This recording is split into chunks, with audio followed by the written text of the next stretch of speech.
Hello बच्चों, क्या हालचाल। आज हम लोग देखेंगे क्लास 12 फिजिक्स लेक्चर नंबर 2, जिनमें हम लोग देखेंगे कूलाम के नियम का सदिश निरूपण, जो कि पहले लेक्चर में हम लोग देख चुके हैं कि कूलाम का नियम क्या होता है और इन्हें किस किस तरीके से व्यक्त करते हैं और कौन कौन से फार्मूले निकलते हैं। तो इसमें आज जो हम लोग देखेंगे वह है हमारा कूलाम के नियम का सदिश निरूपण, vector form of coulombs law. तो चलिए देखते हैं कि कूलाम का नियम होता क्या है। वो तो हो गए कूलाम के नियम का सदिश निरूपण, अर्थात इन्हें हम सदिश रूप में किस तरीके से व्यक्त करते हैं वो हम लोग देखेंगे इनमें। तो चलिए यहाँ से स्टार्ट करते हैं।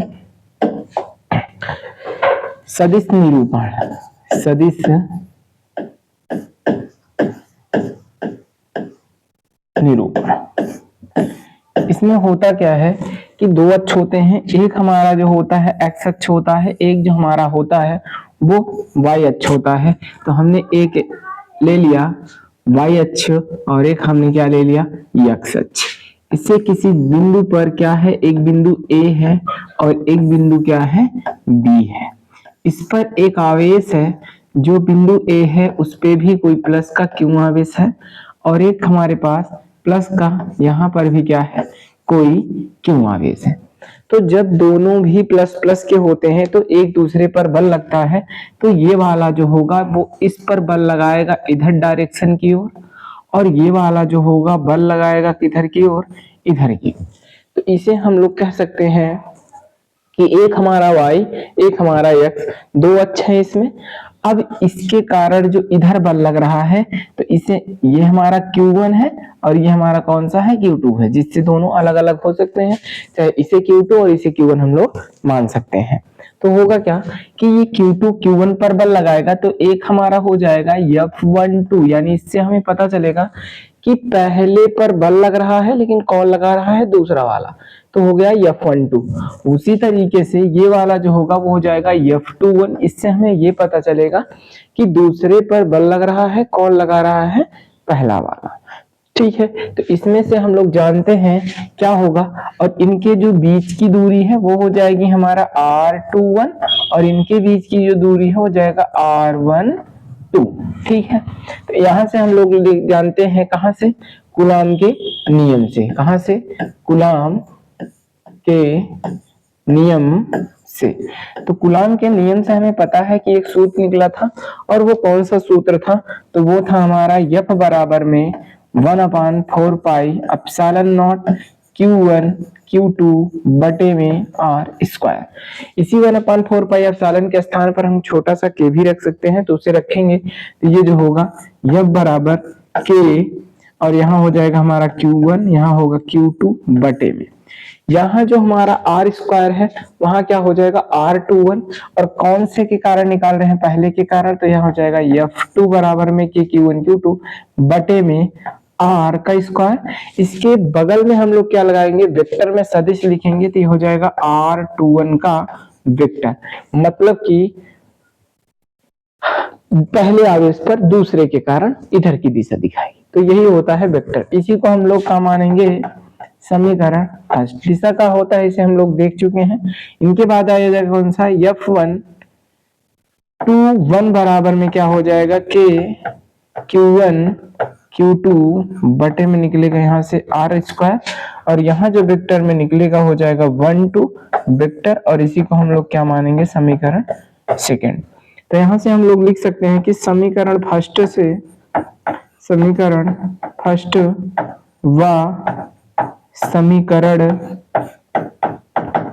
सेकंड से, यानी समीकरण फर्स्ट जो बना है और ये दूसरा हमारा समीकरण सेकंड, दोनों से एक सूत्र निकलेगा जिसे हम लोग कहेंगे अच्छा ये भी आवेश है, ये भी आवेश है, बस इनकी दिशा क्या है, विपरीत है। परिमाण में समान है और दिशा कैसी है, विपरीत है। परिमाण का मतलब ये भी आवेश, ये भी आवेश, लेकिन दिशा इसकी एक इधर है, एक इधर। तो हम लोग कहेंगे कि ये परिमाण में तो समान है परंतु कैसे हैं, विपरीत प्रकृति के हैं, जिस कारण से समीकरण फर्स्ट और समीकरण सेकंड से हल करने पर हमें प्राप्त हो जाएगा F बराबर में हो जाएगा F12 बराबर के -F21। इससे हमारा क्या होगा, एक सूत्र प्राप्त हो जाएगा जिसे हम लोग कह सकते हैं कि इससे होगा ये कूलाम के नियम का सदिश निरूपण में। तो यही होगा हमारा क्या, कूलॉम के नियम का सदिश निरूपण, अर्थात जिसे हम लोग कहते हैं vector form of Coulomb's law. ठीक है, इनके बाद हमारा अगला टॉपिक आता है जिसका नाम क्या होता है, बहुल आवेशों के मध्य बल अध्यारोपण का सिद्धांत। अगला हमारा क्या होता है, बहुल आवेशों के मध्य बल, बहुल आवेशों के मध्य बल अध्यारोपण का सिद्धांत, अध्यारोपण का सिद्धांत। तो इसमें होता क्या है वास्तव में कि कोई एक आवेश होगा, बहुल आवेशों के मध्य एक आवेश कोई होगा, बहुत सारे आवेश होंगे, उन बीच में कोई एक आवेश रखा हुआ होगा, वो सब मिलकर उसी पे बल लगाते हैं, तो उसी को हम लोग क्या कहते हैं, बहुल आवेशों के मध्य अध्यारोपण का सिद्धांत। लेकिन ये अध्यारोपण का सिद्धांत क्या होता है हम लोग उसे लिख देते हैं। तो इस सिद्धांत के अनुसार फिर इनका डेरिवेशन करेंगे, तो यहाँ हम लोग लिखेंगे कि इस सिद्धांत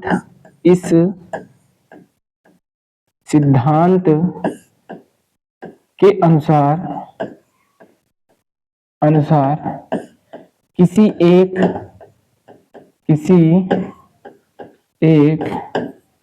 स्थिर आवेश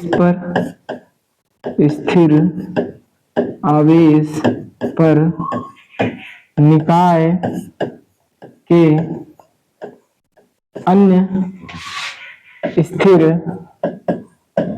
आवेशों के कारण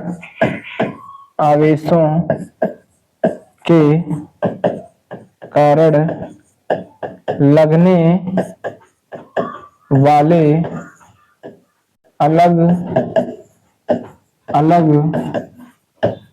बलों के सदिश योग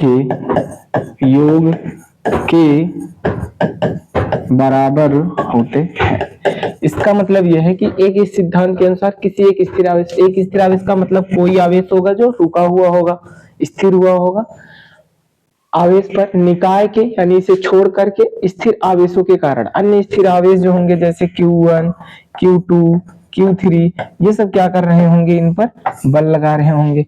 तो ये सभी लगने वाले अलग अलग बलों के सदिश योग के जो होंगे, योग करने पर ये एक दूसरे क्या होंगे, बराबर होंगे।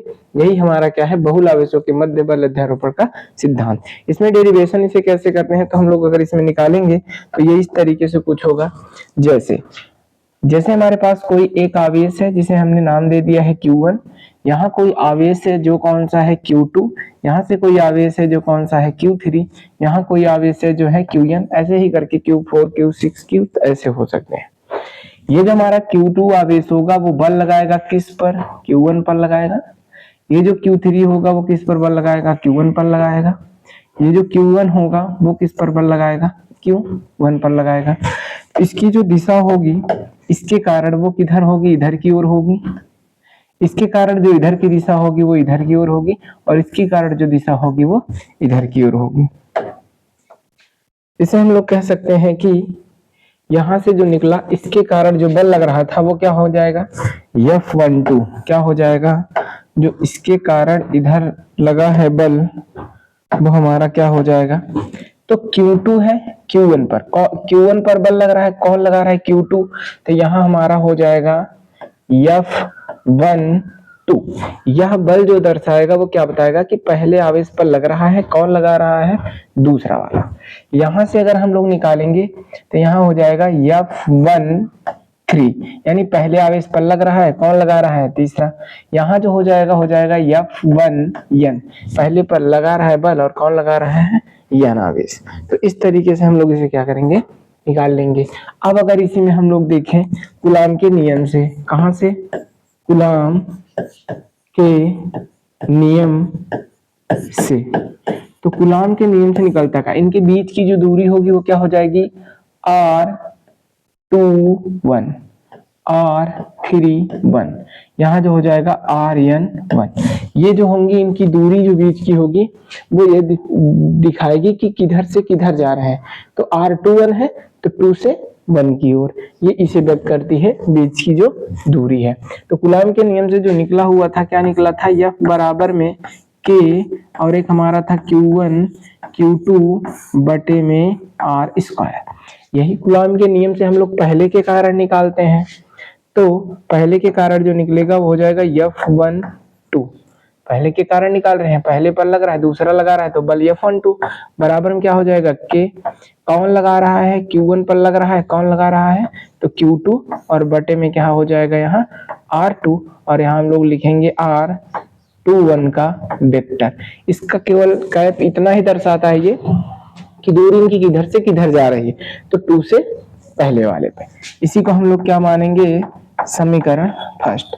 ठीक है, ऐसे दूसरा निकालेंगे तो F13 यानी F13 का मतलब ये है कि पहले पर लग रहा है, कौन लगा रहा है? तीसरा, तो F13 हो गया।